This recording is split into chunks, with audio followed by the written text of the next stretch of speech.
Hello, everyone. Who wants to go to the pub? Everyone, I imagine.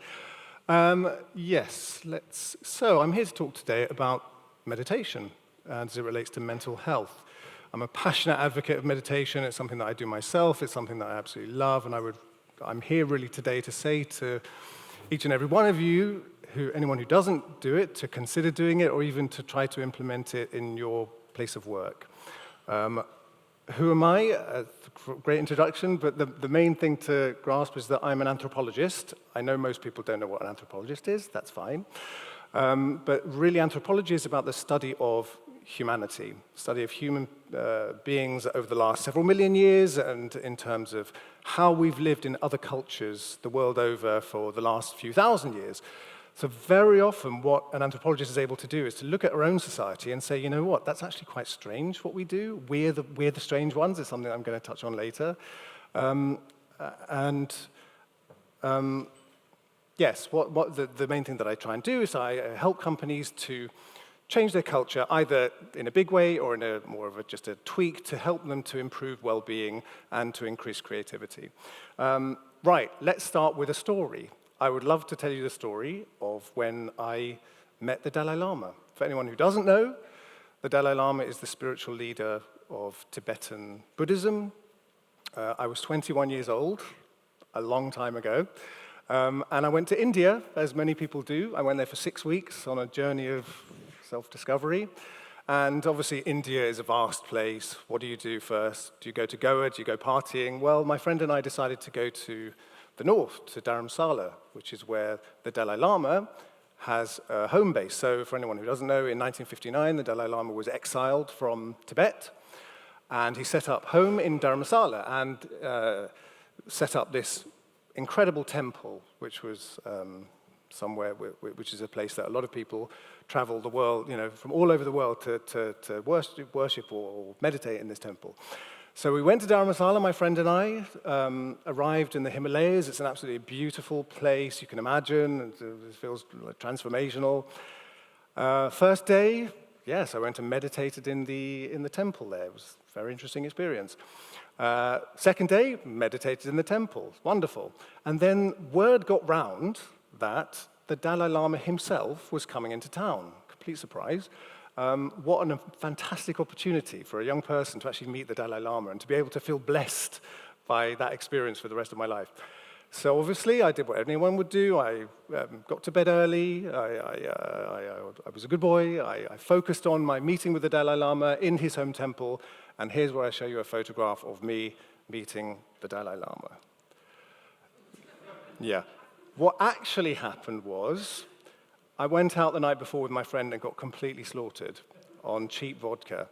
I love telling this story for two reasons, really. The first is that while I advocate for meditation today, while it's something that I've now done for many, many years, I was not a natural meditator. In fact, when I said I meditated in the temple, the truth is, I found it really boring. It's not something that I took naturally to. And a lot of people don't take naturally to meditation, and that's something that I think you can overcome if you actually try it. Most people haven't really tried it. By the way, can I ask how many people do meditate at this point? It's just a handful. I think this figure is about 8% or something like that, so it's actually quite low, even though it's quite a well-known thing. The second reason I love to show this is because I like to, rather than just stand up here and pontificate from a position of elevated status and say, oh, I've always lived this incredibly elevated life. I've had problems, like we've all had problems. This is not just me having a party. When I was 21 years old, I was already an alcoholic. I've been an alcoholic since I was a teenager. I know the focus of today is about mental health problems, and we've all struggled, and I have certainly struggled. When it comes to mental health, I do think it's fair to say that we're in the middle of a mental health crisis. I mean, partly it's true to say that we are more aware of mental health, people are more open to talking about mental health, but there is something a bit difficult about the last few years, from the various crises we've had to even issues to do with social media, this kind of thing. 1 in 4 people in the UK are said to suffer from some kind of serious mental illness every year. At any one time, 1 in 6 are suffering from mental illness. Quite apart from the personal problem that this poses. This actually, in 2022, this cost UK businesses £22 billion in lost productivity. Obviously, people get burned out, people get stressed, they get depressed, and so on. Globally, it's $1 trillion. It's incredible. 70% of people don't get the treatment that they need. And for me, that's really, really sad. Now, obviously, there are many, many ways that you can get your mental health treated. Meditation, though, is one of the ways that I advocate because it's so fantastic. So what are the benefits of meditation? Back in the day, there would have been just a lot of anecdotal evidence, obviously. People would rave about it, but the last 5 or 10 years in particular, a huge amount of research has been done on meditation. It has enormous benefits, physical benefits. So it's been shown just a short, usually the typical studies last between sort of 6 to 8 weeks. It's been shown to reduce the stress hormone cortisol in the brain. If you just meditate regularly for a few weeks. It's been shown to decrease blood pressure. And actually, people who are experienced meditators have a lower incidence of heart disease, which is really fantastic. And not even just taking away the negative, we know that actually people who meditate regularly have a better immune system. Markers of immunity are better, so they're just more healthy. Obviously, there are the emotional issues. It's been shown to reduce anxiety, measurably so, and it's been shown to reduce depression, a more long-term problem. There are also cognitive benefits. Talk about the difficulty we all have these days with being addicted to our phones and our attention span. Actually, because a lot of meditation is about focus and just being able to train the mind to be a little bit more able to focus on the present moment. People have been shown to increase their attention span if they meditate regularly. And finally, some of the most exciting research has shown that people with mental, age-related memory problems in old age, if they meditate regularly, they seem to perform better on various tests. So it's just fantastic. Okay, the question then is, why don't people meditate? Why is it only a few people showed their hands just now? I think there are 3 reasons. The first thing, we're all lazy, we're all stressed, we're all overworked, It's very difficult it feels difficult to commit the kind of discipline necessary to do something regularly like that. The second thing is, while people who meditate rave about it, many, many people actually feel quite freaked out about the idea of just being with themselves. In fact, there were some studies done about 10 years ago at the University of Virginia. A series of 11 experiments were done where they just asked some people to sit in a room or stand in a room for between 6 and 15 minutes with no phone, no stimulation, nothing. And the overall response was that people didn't like it. People did not like just being with themselves. It's like, I'm bored, I'm freaked out, In fact, in one of the variations, one of the 11 experiments, they left a machine in there which would administer an electric shock if you press the button to yourself, right? Over half the people in that experiment administered an electric shock to themselves. Rather than just be with themselves for a few minutes, it's like, I'm going to feel some pain, like this. It's incredible. So I think a lot of people are, put off by the idea of meditating. The final thing is, I think a lot of people are confused about what meditation really is. And that's something that I really want to talk about here today, and to hopefully you'll walk out of here having a slightly better idea about what meditation really is.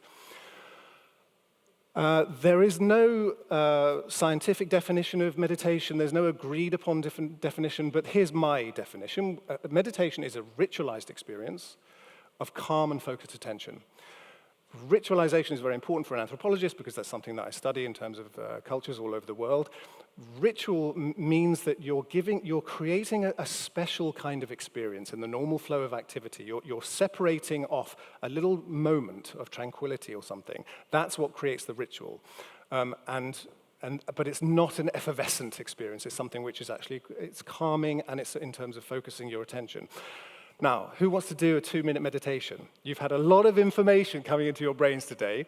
Let's do something strange. Let's do something that you're not going to forget in a couple of years' time. Okay, I want everybody to close their eyes in a minute, when I say, and all we're going to do, and this is one of the things that a lot of people think meditation is about, like more thinking. Actually, a lot of meditation is really to do with just paying attention, simply paying attention, and kind of thinking a bit less. So, I'm going to make a sound, and we're just going to spend 2 minutes listening to the sound. That's it.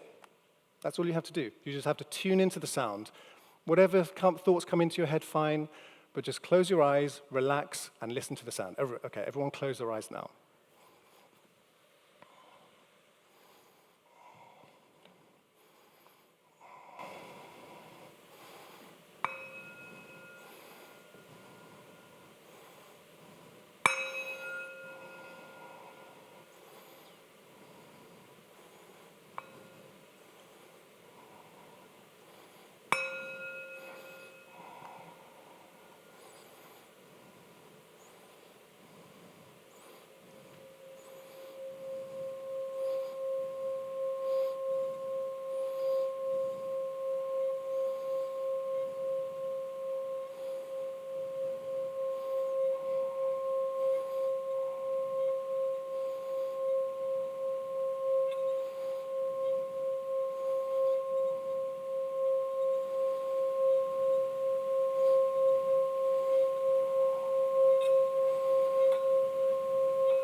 And open your eyes. This is a Tibetan singing bowl, by the way. Highly recommended. I bet you, in a couple of years' time, you'll remember that. Whereas some of the information that you've taken in today, you might not remember. So that was a little moment of special, ritualized meditation. That's as simple as meditation can be. Here's where I want to just discuss quickly how I see meditation and how you should think of meditation. The first thing to understand is that we are the weird ones, and that's something that anthropology helps you to understand, as I said earlier. Most cultures have some form of meditation woven into their fabric, okay? From indigenous cultures like the Vision Quest of North American Indian initiates to people who are in indigenous cultures, this is the Himba in Namibia, but also not even just people from other cultures. You know, in the UK, until the last few hundred years, really, we had far richer ceremonial, ritualized lives. And that would have involved some sort of meditation, some kind of calm, reflective, contemplative moment. So in advocating for meditation, I'm not really saying do something crazy, do something wild. Really, I'm just saying go back to the way that we've always been. You know, and maybe that's one reason why people struggle with life, because we're not designed for this, right? The second thing to say is that, of course, we tend to, when you say meditation, what do you think? Yeah, you think Buddhism. You might think of Bodhidharma, you know, this legendary figure who meditated for years. You might think of Patanjali, someone like this Hindu sort of aesthetic.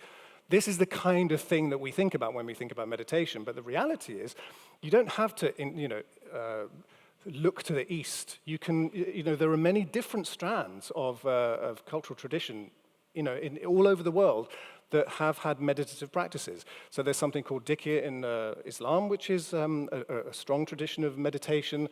In Judaism, the patriarch Isaac, he was a well-known, famous meditator, went out into the wilderness and meditated, and there was a tradition in Judaism of meditation. And in Christianity, usually called contemplation, someone like Teresa of Avila, she was well-known for meditating and contemplating the nature of existence. So you don't have to just think, oh, let's, it's not necessarily a fad from the East. There are many different traditions to draw upon, and that really are your cultural heritage. That's the way that I like to look at it. So again, there are lots of different types of meditation. People probably have an assumption about what meditation is. There's the spiritual form of meditation, which is something that I've just been covering, really. There's pretty much the most famous form of meditation these days, which we call mindful meditation. Scientists call that focused attention, which is simply paying attention to your thoughts, being in the present moment, coming into the present moment, and not worrying about the future, not worrying about the past, just being very present. There's another form of meditation which is also comes under the title of mindfulness, but it's called open monitoring meditation.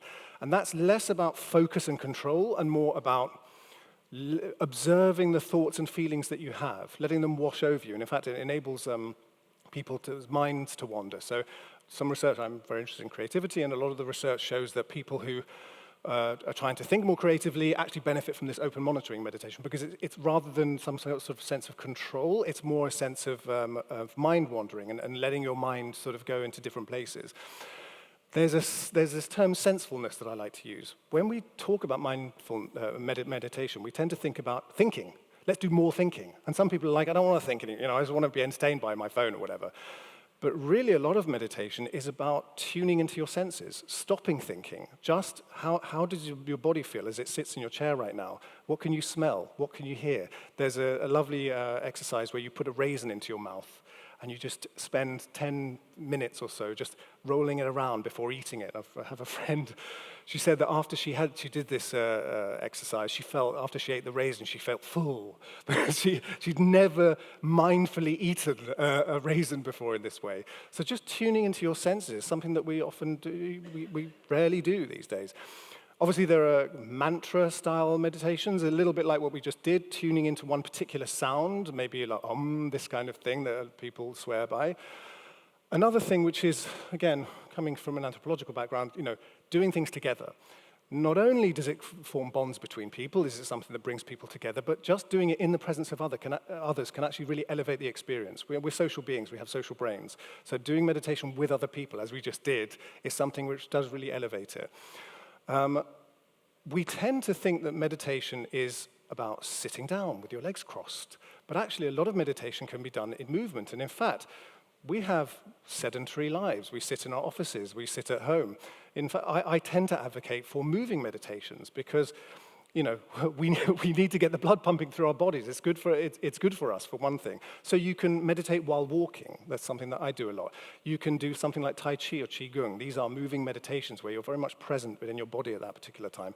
And finally, Zone 2 training. I don't know how many people do work out at the gym, but in recent times, Zone 2 training, which is doing cardio exercise between 60 and 70% of your maximum heart rate, which looks like everyone's raving about this, saying that this is the thing which is best for health and longevity. The great thing about Zone 2 training is it's quite low level, it's quite easy, and you can actually think while you're doing it. Very often if you're exercising, you're so overwhelmed with the exercise, you actually can't think or can't feel, you're just focused on the task. If you do Zone 2 training, it can be just like a gentle jog. You can actually do a meditative exercise while you're doing Zone 2 training, which is something that I do very often. Finally, there's creative meditation. As was mentioned earlier, I did create an app which combines together creativity with meditation. Meditation doesn't have to be just about focusing on the here and now. It can be about letting your mind wander, coming up with interesting ideas, interrogating the nature of reality, really, in a kind of philosophical sense. So these are the different kinds of meditation. There are many, many kinds. There are many traditions that you can draw upon and many forms of meditation that you could use, depending on what your needs are. So, a very brief checklist. How do you meditate? The first thing is you should have some kind of ritualized rule. If you don't have a rule, if it's just sort of random, if it's just sort of interspersed in your normal life, it won't have that sense of specialness. So it should be demarcated in time or space. I have a special place in my flat where I always meditate in that particular spot. You should try to do little and often. I wouldn't encourage you to think, let's try and meditate for an hour a day for a month. I mean, that's quite a lot to bite off. Just do 2 minutes a day, 5 minutes a day, and then it'll be easy to form that habit. Finally, be consistent. Don't worry about being motivated. We tend to focus a lot on motivation these days, but actually it's something you should just do even if you're not feeling motivated. And one trick here is to use what's called the declaration effect. If you tell people on your LinkedIn page, your friends and family, if you tell people, I'm going to meditate for 2 minutes a day for the next week, you're far more likely to do it than if you just keep it to yourself, right? So that helps you to be consistent. That's something that can really help you rather than just always worrying about how motivated am I to do it today, The last thing I'll leave you with is to say, I mentioned earlier on how discipline is an issue. For me, why should we be disciplined? Discipline has a bit of a bad press in a way. When you think, I should be disciplined, it kind of makes you think that you're being hard on yourself. Actually, I look at discipline as the highest form of self-love. You're prioritizing yourself and your well-being, and those of your employees even, in a way that is transcending the momentary needs that you have. You know, you might just want to go on your phone, you might just want to eat something that's not good for you, but actually being disciplined is a way of loving yourself. And that's something that I would really encourage you to think about when you think about trying to implement some meditation in your own life. Finally, I've got, if you want to click on that, I've got a free ebook you can download from my website. That's me done.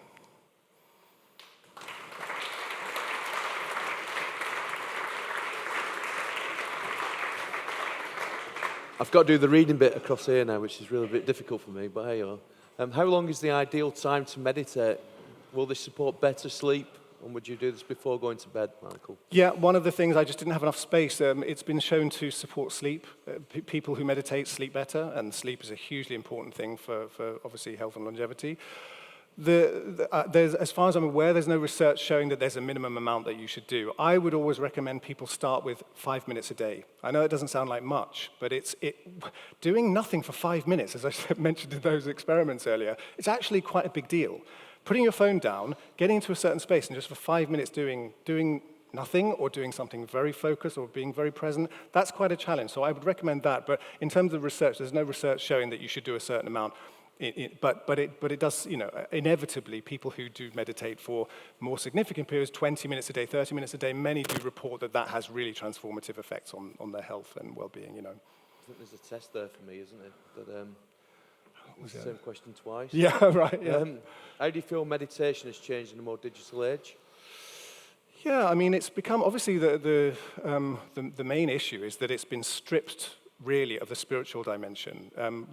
John Kabat-Zinn is this chap who brought it over really from Buddhist meditation in the 1970s, and he just removed effectively the spiritual dimension from it and just put it into a kind of a digestible format which was, you know, not about religious meanings and supernatural meanings and that kind of thing, but was really just about the practice itself. So that's really the fundamental change. So if you download an app like Headspace or like Calm or something, it tends to be quite encapsulated in terms of just focusing on the actual process and the practice of meditation itself. But of course, it can go in so many different directions, you know. I think that's it for the questions. Yeah, it is, yeah. Thank you very much. Good, wonderful. Thank you. Thank you.